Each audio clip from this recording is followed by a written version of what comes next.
bandiraɓe salmina won xam nga ko jonge la damay jëkk jonge tuuti ngeen xam ne yëf yi nag agsi na fu sori si man ba may jàng alpulaar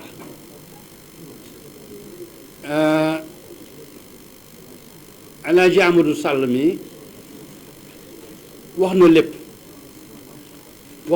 waxaat na lépp ma yokkal ko rek ne ci téeméeri at yi mu wax am naa si juróom fukk ak ñaar yu jeex jëm si ñett 53 ans may layoo di plaider di gis di def sañu may def damay leeral rek ne man Doudou Ndoye amu fi benn avocat bu toog fii ma bokk ak moom parti politique politique ma jàppalewu ma politicien li ma wax leer na de politique ma jàppalewu ma politicien ànduma fi ak benn politicien ci toogaay bii xam nga ku ma àndal sama juróom fukki at tax ñaar ak genn wàll yi may xeexal yoon kooku dong laa mos a àndal te li ma dese si dund moom lay àndal ba faw ak nu ko nit mën ci gisee Farba Ngom mi nga xam ne moo ñu jël avocat ba ñu koy woo administration police bu tudd dikk moo ko woo jox ko convocation bu tudd mandat de comparution lañ ko wooyee yoon daal di bind ne koo woowee façon boobu bu ñëwee war nga ko laaj lépp ci bés bi balaa nga koy yóbbu kaso yoon na ko bind de du man article nangam la koo woowee façon boobu bu ñëwee war nga ko laaj lépp ci li mu def walla lépp ci li nga koy tuumal woo nañ ko façon boobu ba bésu tey bii teg nañ ko tuumaal sa kenn laaju ko dara ba tey xëy yokk tuumaal bi kenn laaju ko dara ba tey waaw nit ki nga xam ne danga koy jiiñ di ko tuumaal sa yoon ne boo ko woowee laaj ko par force nga woo ko laajoo ko tëj ko kaso oowaat ko yokkal ko tëj ko kaso mun lan waaw laaj ma wax nga ne ko laajuma la man day loolu laa gisa ngum ak yeneen loolu nag dafay loo xam ne lu doy waar la ndaxte Sénégal ñépp nee nañu démocratie la man tam loolu laa wax démocratie politique mooy may kenn ku nekk mu wote fal ku ko neex loolooy démocratie politique wante Sénégal du état de droit ku ko waxoo dëgg juróom fukki at a ngi nii may xeex droit li koy xeexal ku mu doon nag am na koo xam ne tey mooy réew mi xeexal naa ko droit am te mosuma ànd ak moom kenn gis moom mbokk ma ànd ak moom te bañ koy xeex maa ngi xeex ci télévision yi di wane ne lañ ko def daganul waxatuma ak tey dama ne réew mi lay waxal ak àddina bi lii ñu def tey ki nga xam ne mooy Farba Ngom te dénk ma boppam comme ni ma ñeneen daan dénk seen bopp daganul du noonu awul yoon neewu ma moo def neewu ma deful neewu ma moo def neewu ma deful xamaguma ku def xamaguma lu ñu def waaw nit danga koy jàpp dugal ko ci kaso yàq àddinaam yàq njabootam bëgg ci yokk sax njabootam bëgg a yokk njabootam ci kaso googu sa ba tey jii neewu ko yaa def lii moom laa la teg sa maa ngi koy wone kon gën gars yi préparé leen seen i mantox seen i mbàjjax seen i basang maa la wax loolu na Sénégal yëpp préparé seen i mantox seen i basang ak ku manti falu nag bu Sénégal di demee noonu ku fi manti falu dina am lu mu def keneen te loolu nag waruñu koo nangu man day nanguwuma ko sama àddina yëpp loolu lay xeex neewuma moo def neewuma deful dama ne kuy tuumaal nit yaa ko war a wane dama ne kuy tuumaal nit wane ko boo ko wanee def li nga war a def wante wane woo dara laajoo dara waxoo dara nit ki am na alal tëj naa ko ngir am na alal yaay bi ñu yàgg ñàkk alal ñun ñëpp dëgg am alal moom léegi ni daf ko war a ragal ku ku jël alal joo warul jël nag dañ naan waroo ko jël nii nga ko jëlee daganul nii awul yoon nii di la ko waneen teex yow ba mu wóor ne ba sa diggo xool nga xam ne jàpp nañ la sa alal ji foo ko jëlee piic tëj ñetti weer jeex na man de loolu laa gis politique gu ma ànduma ak moom si politique mu leer nañ ànduma ak ku mu doon fii si politique parce que politique gu ma yoonay sama politique droit mooy sama politique mooy fu nu tegee yoon ma gëstu ko ba seet lu dagan ak lu daganul loolooy sama politique ñaan naa yàlla des si ba faw ak ku mu doon nag mu jëriñoo ko wante dama bëgg ngeen xam ne waxtu bii nu toll ña jàpp Farba Ngom newuñu si yoon ñoom ñooy tooñ yoon waaw ñoom ñooy tooñ yoon loolu rek laa bëgg man wax ci sama intervention mooy li ma gëm mooy li ma gis mooy li may défendre je vous remercie pare naa ci jërëjëf. Si l'un n'est ni comptable, l'autre n'est ni un ordinateur de dépense, comment ils ont fait? Comment ils ont fait pour prendre l'argent? C'est par magie, par miracle, par, je ne sais pas. Moi, je ne connais pas ces dons mystiques pour avoir l'argent du trésor comme ça dans un compte viré. Quelqu'un qui fait du blanchiment d'argent, est-ce qu'il a besoin de faire des virements, des opérations traçables? Non, non.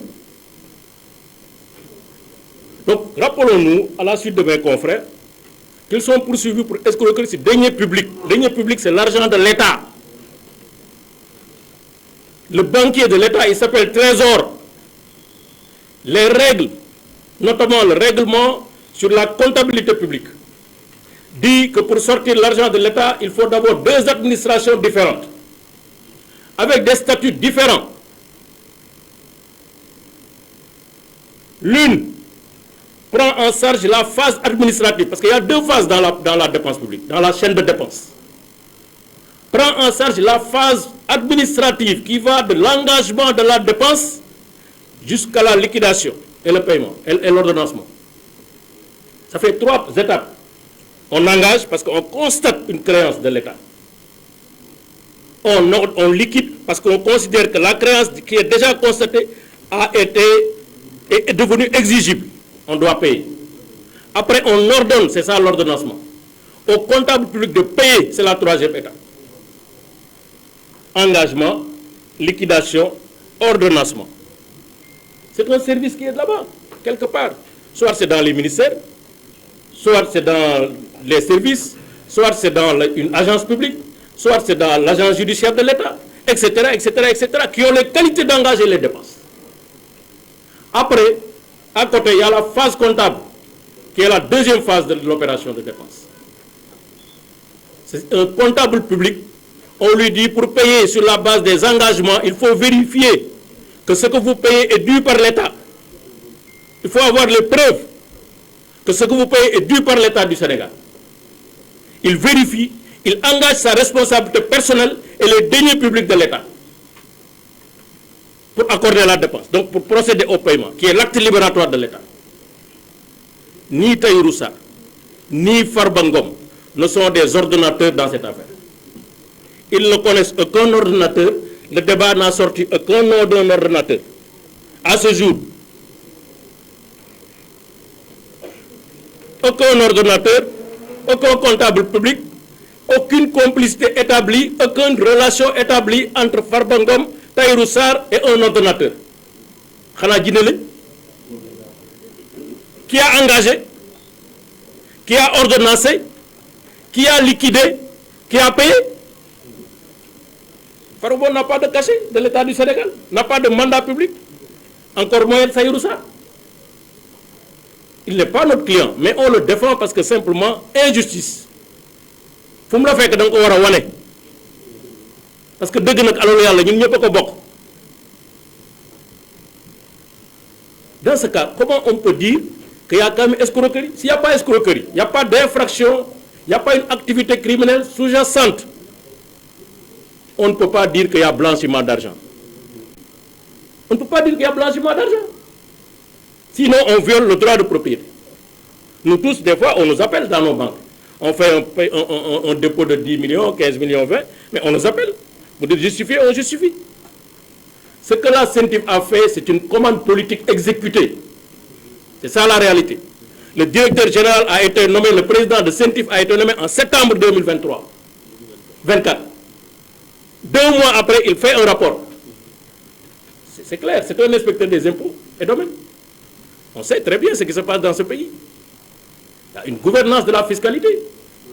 Il faut oser dire les choses et les nommer. Sinon, nous sommes. En l'espace de 2 mois, un service aussi complexe, vous n'avez même pas le temps de vous asseoir sur votre fauteuil. Vous pondez un rapport comme ça, compilation de chiffres. On compile tous les mouvements qui ont été faits dans le dossier, dans les comptes de Tahirou Sarr, de 2013, 2014 à 2024. Prenons un nombre d'affaires, ça va faire 91 milliards. On prend tous les mouvements des comptes de Farba Ngom et de ses sociétés, on fait la compilation depuis 2014 jusqu'en 2024. Ça fait 31 milliards. Mais après,